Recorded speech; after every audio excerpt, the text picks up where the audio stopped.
Salams from the People's Dispatch studios in New Delhi. I'm Siddhant Ani and you're watching Daily Debrief, where we try to take you beyond the headlines on some of the most important international news stories. Today we're talking about the persecution of WikiLeaks and its founder Julian Assange. We're talking about heightening tensions in Ukraine over the border with Russia. And finally, we're looking at the details of the Bronx fire. First up, WikiLeaks founder Julian Assange has spent over 1,000 days in prison, much of it without any standing charges against him. As the prospect of Assange's extradition to the United States looms large, it's pertinent to remember that the persecution of WikiLeaks and its founder has been on for over a decade. During this time, big media has, by and large, avoided coverage. When Assange is in the news, it's mostly been based on updates from the courtrooms or attempts to vilify Assange and his work. Much of the coverage has ignored serious implications of this case on press freedoms not just in the US or the United Kingdom, but around the world. Anish is with us in studio, which is a pleasant change, and he's just published a piece on peoplesdispatch.org detailing what the mainstream media is not telling you about the case.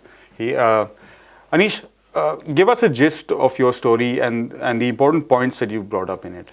Well, the primary purpose of the whole thing was there were certain facets of the case that were never really given either they were either given very little coverage or they were not given any coverage at all. So there were four things that I felt were quite important, and it actually demonstrates the kind of political nature of this prosecution that has been going on and the hunt that has been going on against Assange for more than a decade now. And most of these, and actually all four of them, are revelations that were made last year. And if you look at some of the mainstream coverage on Assange last year, it's just very muted. Most of it is around as you said, around the trial, and almost nothing about these revelations, except for one which was based on a Yahoo News report. And so because it was also so scandalous, they had to really cover it. So the four things that I wanted to talk about is basically one, plans and sketches being made by the CIA to either have a rendition of Assange from the Ecuadorian embassy in 2017 or assassinate him, along with other WikiLeaks journalists across Europe. And this is something that almost like any court, any judicial system which is deciding on an extradition case would seriously consider when understanding the political nature of the extradition and the indictment that he's facing. But somehow that escaped the British court, even though these facts were presented before them. And we also look at another part of that thing, which is the surveillance that Assange was put through, at least since 2017, around the same time when they were also talking about whether or not to assassinate him. Thankfully, the assassination plan did not go through because top lawyers in White House really did think that it would actually be detrimental to international relations and diplomacy, especially considering many of these countries are US allies. But at the same time, the fact that these were suggestions that came from the top top people from the establishment, including the president, especially the president himself, Donald Trump, is something that is almost overlooked most of the time. Then you have as I said, the UC Global surveillance controversy that came up. It's an ongoing case in Spain right now. It's a major case. It's actually one of the most scandalous things that came out in 2019 when it was reported first. And it was based on a complaint by Assange himself when he found out that there were surveillance footage, cameras in the place that he was living in the embassy, even personal and private reports of his conversations, communications with his family, his lawyers, colleagues, even politicians from other countries.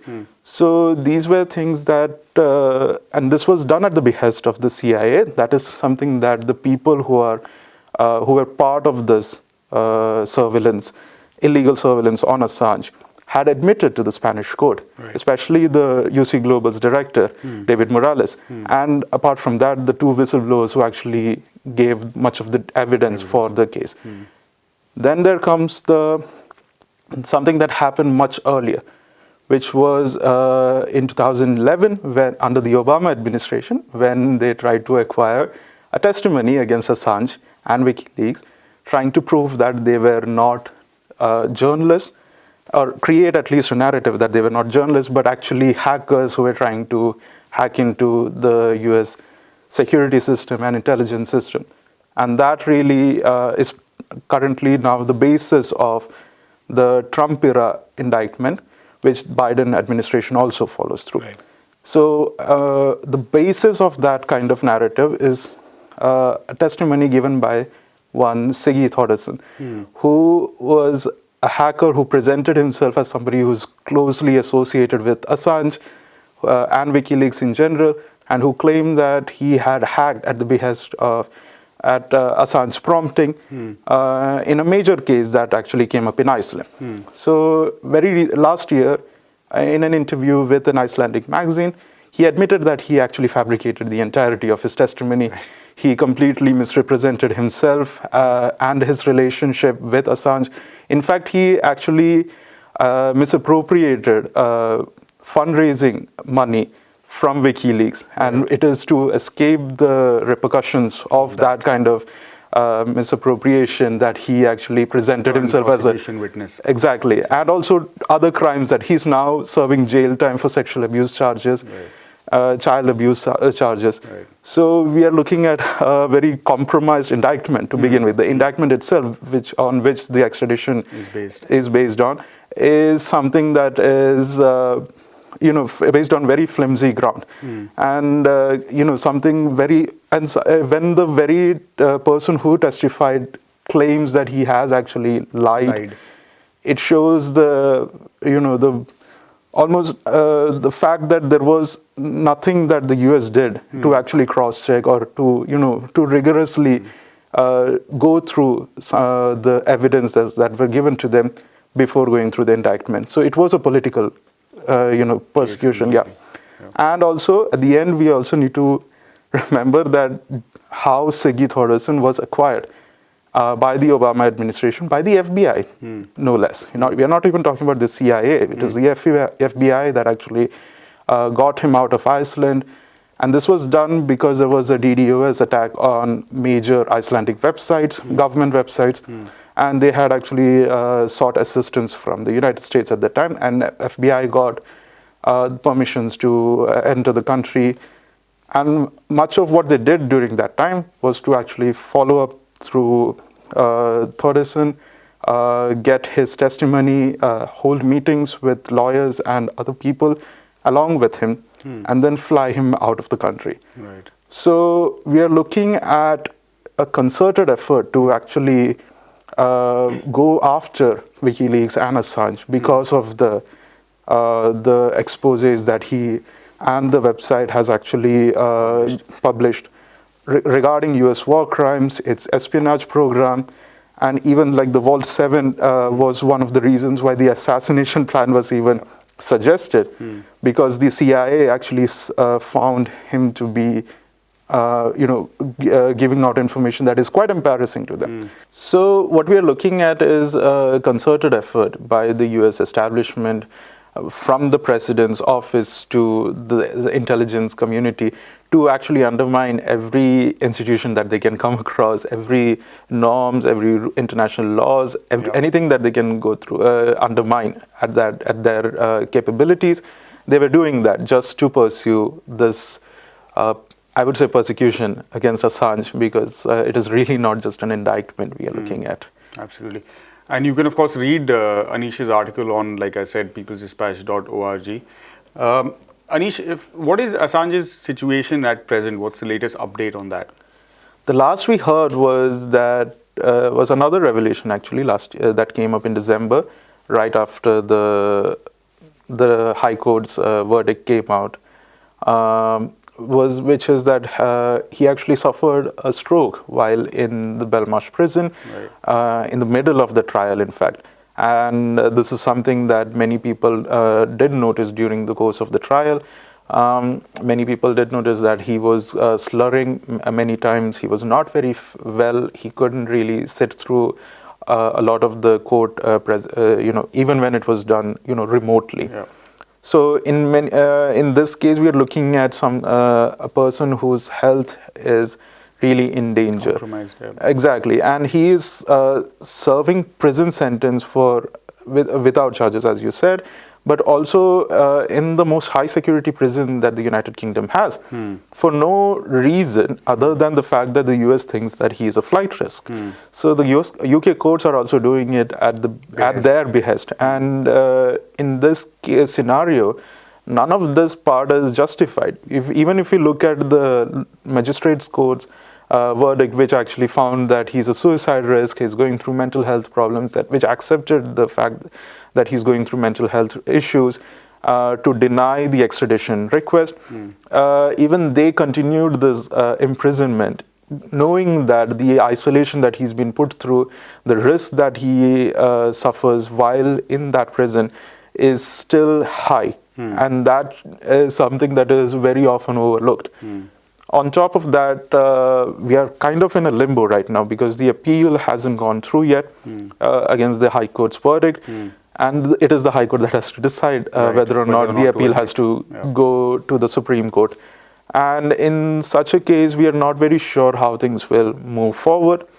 If an extradition happens, it will be one of the worst things that you can think of when it comes to journalism, not just in the United States or the UK, but across the world. Because this shows that the United States can just pursue any journalist who reveals their secrets, their war crimes, their any kind of crimes that they have committed, not just in their land but also outside their territory. And almost nobody is speaking about it. Assange is an Australian citizen. Australia has really not done anything. The government, Australian government at least, has done nothing to bring him back home, or even to look for arrangements where he can be brought out of the prison at least while he goes through this whole extradition process. Even though there is like a large pressure, not only from parliamentarians but also on the ground for his release and for his return to the country. The United Kingdom also, you have seen the complicity in which that they have worked with the US to make sure that he remains imprisoned even as the due process or the so-called due process goes through. So we are looking at a system that not just a system, it's like a norm where the US can just keep pursuing people that they consider to be hostile to them, to their defense, to their intelligence community, and almost nothing can be done about it. And especially considering that he is a journalist, he's a publisher.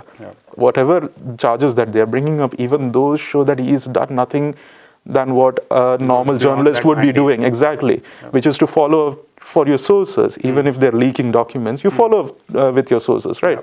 So he did nothing of that sort, even in the the expanded indictment that they have brought up, and this only puts press freedoms at risk everywhere. Thanks, Anish, for that very important update, not just on the Assange case, but also in the wider context of press freedom in what's loudly proclaimed as the free world. And good to have you back in studio as well. Our next story is specifically from the United States, where a horrific fire in an apartment building in the Bronx area of New York City left 17 people dead this week. The tragic fire is one of the worst in the city's recent history and has been widely attributed to systemic neglect by both the city and its landlords. The city, on the other hand, has attempted to deflect blame for the tragedy and point fingers at the low-income tenants themselves. We spoke to Natalia Marquez, who's covering the story for People's Dispatch, for all the details. Thank you so much, Natalia, for joining us. So, first of all, I understand you were, of course, on the ground talking to people who were affected, talking to people who were, close to people who were affected. So, could you maybe first start us off by talking about, what exactly was the kind of sentiment you saw on the ground in the Bronx? What were people saying about who was responsible? What are the kind of structural issues that they identified regarding the fire? Yeah, so on the ground, as you can probably imagine, people were very angry and very upset and sad. A lot of people that were around the building had known people who had died or were personal family members of theirs had died. There were a lot of tears. People who, didn't even necessarily know the people in that building held a lot of sadness as well, because this is sort of a shared experience for a lot of working class people in New York City, this situation of unsafe housing. There was also like a large sentiment of anger. People really wanted these landlords thrown in jail, right? Because there were a lot of violations in this building. There were complaints in the portfolio of the particular landlord, Rick Gropper. A lot of his buildings have heat and hot water complaints for the most part. And so, you know, the space heater issue being that people had to supplement their heating with a space heater, and then that space heater caused an electrical fire. And so people like could connect the dots very easily. Oh, this fire wasn't necessarily because of a space heater. It wasn't because of a door not closing. It's a deeper systemic issue that has to do with this particular individual, this landlord, his company, other landlords. They wanted, a lot of people wanted these landlords thrown in jail and investigated, because that isn't something that the city was really willing to do. In fact, Eric Adams explicitly said that, you know, there wouldn't even be an investigation into heat, because there were, quote unquote, no outstanding complaints related to heat in the building. And there were actually many complaints related to heat. And so people, you know, could see that the ruling class, or the establishment class in New York City, was not willing to investigate this issue as they should. And so there was a lot of anger around that specifically. And, you know, the mood on the ground was vastly different from the mood of politicians. And so you could really see that difference when you were there talking to people. And I mean, the upside is that people were coming together. People from all over New York City were coming to bring, you know, food, donations, clothing. I met one woman who had recently like lost use of her hand, but she was still out there after work bringing clothing to these people. So the community has really come together. That's something that a lot of people were noticing. Even as you just like milled about in front of the building, people were talking to each other, sharing their own housing struggles and housing woes, and coming together on this issue. And so definitely the power of the community is strong. And the hope is that this power can eventually force some sort of investigation into the ongoing issues of unsafe housing in New York City. Right. So in this context, quickly wanted to ask you about, you know, what do you think, or what do you see that lies ahead as well? Because there have been some talk, there have been some instances at least of legal action being pursued. So do you think also that this is going to take forward that movement to hold landlords accountable as well?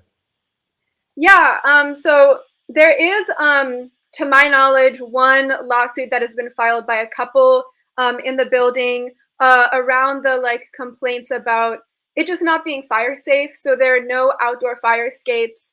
The sprinkler system was not working. The fire alarm would go off constantly, so that people learned to ignore it because it wouldn't go off during an emergency necessarily. And so there were these ongoing issues in the building that people are just starting to have lawsuits over. I mean, this is kind of emblematic about the United States. In general, in this country, people don't have a lot of protections when it comes to regulation compared to other countries. And so oftentimes individuals have to file lawsuits in order to find justice in like systemic issues.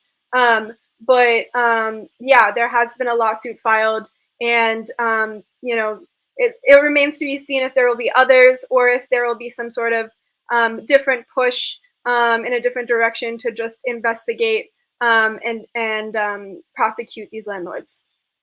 Absolutely. Also, could you tell us that is this specific apartment complex, you know, a unique case, or is it part of a larger pattern as far as what you would see in housing in New York City?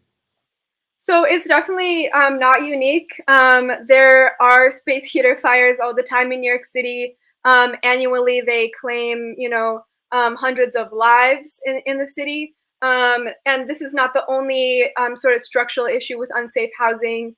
Last summer, I believe the number is 13 people died in flash floods. For the most part, because they live in illegal basement apartments where, you know, water comes in and people drown. A lot of working class people have died this way. And those apartments are illegal, but they remain uninvestigated by the city.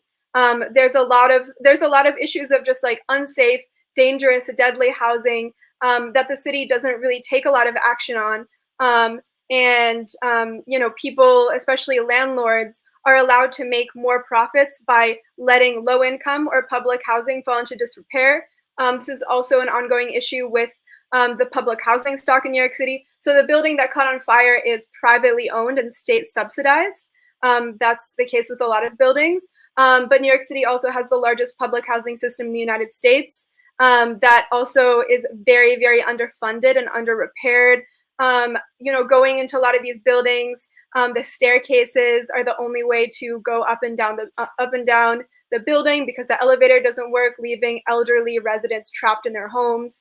The doors don't lock, which means that people come in, people without homes can come in, use the bathroom in the building, in the stairwell, sleep in the stairwell, or lend, anyone can come into these buildings because they're unlocked. So that's an ongoing issue. Another issue is that the ventilation systems are not being upgraded, leaving a lot of risk of people contracting COVID. There has been more deaths of people living in public housing versus people that don't live in public housing. And these are, essential workers, right, quote unquote, working class people that go to work every single day and risk their lives. And then they're even, again, risking their lives just by staying in their own homes. And so, going into NYCHA buildings, there's just a lot of disrepair. People don't come in to fix the buildings a lot. And this is public housing, supposedly accessible to working and poor people, but very unsafe, and really kind of emblematic about, the large inequality in New York City, and not even just the inequality, but the fact that landlords profit from letting buildings go into disrepair. This particular landlord of Twin Parks Northwest received $38 million in 2013 and $1.3 million per year since then in tax credits from the previous governor, and just for this building. And, as you can see, this building was not up to par. So one has to wonder where exactly this money is going. It has gone. Obviously, charging a lot of rent from these people, increasing the rent of working class people. And so landlords let these buildings go into disrepair and still manage to profit off of them.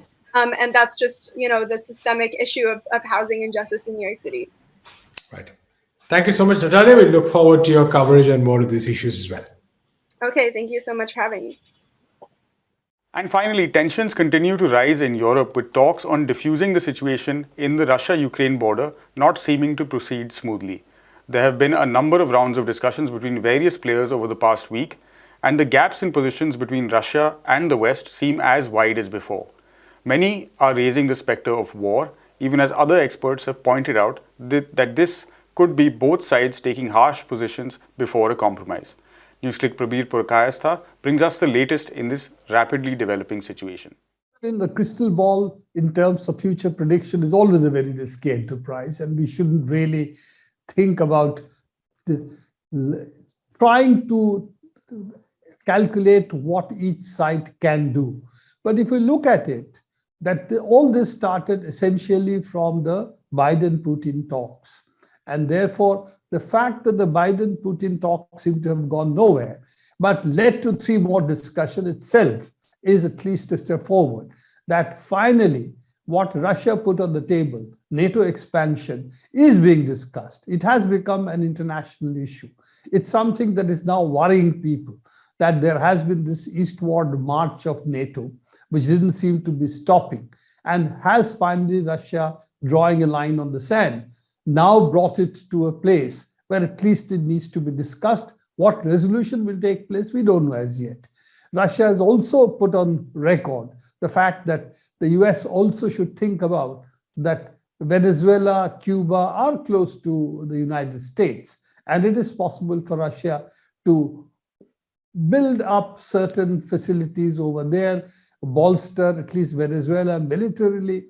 All of these possibilities they have hinted at, But the real issue is really at the moment Europe. And what does Europe do vis-a-vis what Russia is demanding, what the United States seem to be egging them on, and the belief that a lot of people have also expressed that the Americans are quite willing to fight to the last European, fight Russia to the last European. So that is also the issue, that if there is any war, it will be fought in Europe. It's not going to be fought over the Atlantic, as NATO might indicate, being a North Atlantic trade organization, treaty organization, and certainly not over the United States unless it becomes a nuclear war, in which case we can all say goodbye to civilization as we know it.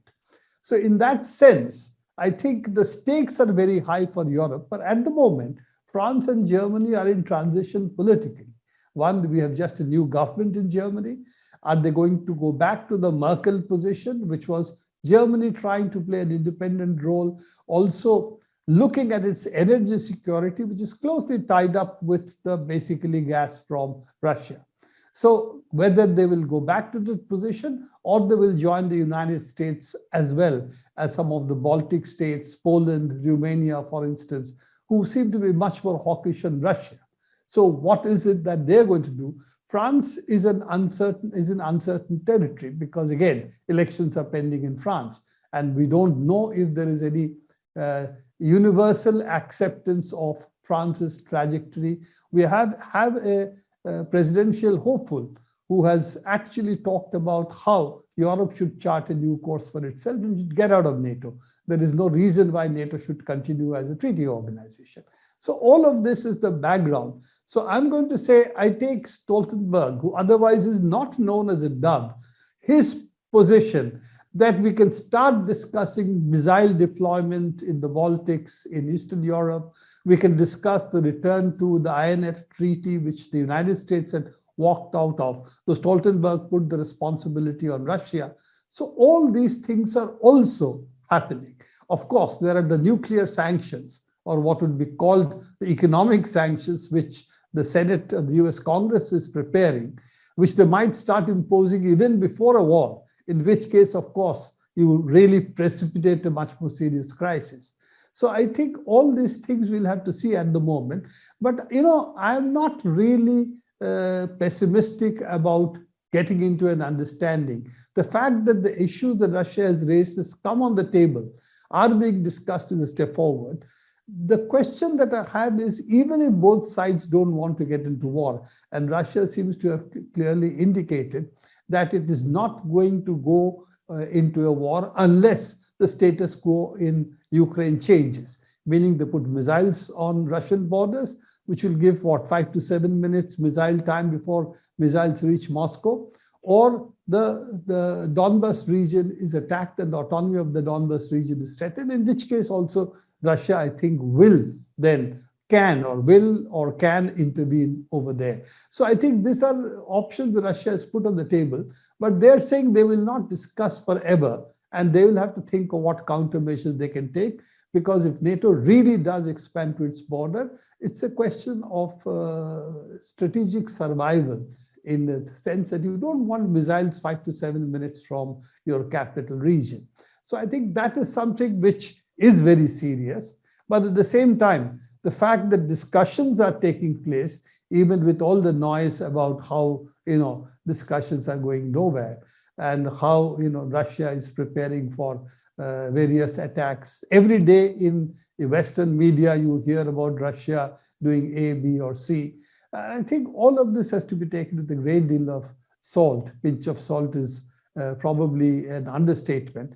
And given the fact that the US has invaded so many countries, it's talk about others trying to invade, there's no record of such for a very long time for any other country, I think is something which we can't find very credible. Right, that's all we have on the show for today from the entire People's Dispatch team. Thank you very much for watching. You can get more details on these and all of the other stories that People's Dispatch is covering from our website, peoplesdispatch.org. And please do give us a follow on all the regular social media platforms. We'll be back on Monday with another episode of Daily Debrief. Until then, stay safe, and thank you once again for watching. Goodbye.